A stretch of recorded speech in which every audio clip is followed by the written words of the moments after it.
Let's make stuffed butternut squash with lentils, cranberries and walnuts. The recipe is in the description box below.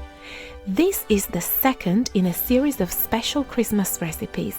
You will find the menu and the other videos in a dedicated playlist on my channel. Brush the cut sides of the butternut halves with olive oil. Sprinkle the cut sides of the butternut halves with salt and pepper. Place them on a baking tray lined with parchment paper. Roast the butternut halves in a preheated oven at 200 degrees Celsius or 400 degrees Fahrenheit for 35 to 40 minutes or until tender.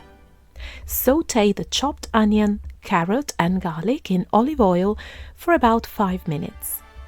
Add the cooked lentils, walnuts, cranberries, cumin, smoked paprika, tomato paste, salt and pepper to the sautéed onion, carrot and garlic and cook for another 3 to 4 minutes. Add the lemon juice and a small handful of chopped parsley or thyme to the mixture in the pan. Then remove from the heat and mix everything gently.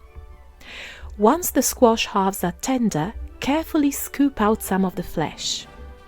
Chop the scooped out squash and mix it into the lentil filling. Fill each squash half with the mixture, pressing it down gently. Bake the stuffed squash halves 10 to 15 minutes. Serve warm, garnished with a few extra herbs and a drizzle of olive oil. Enjoy!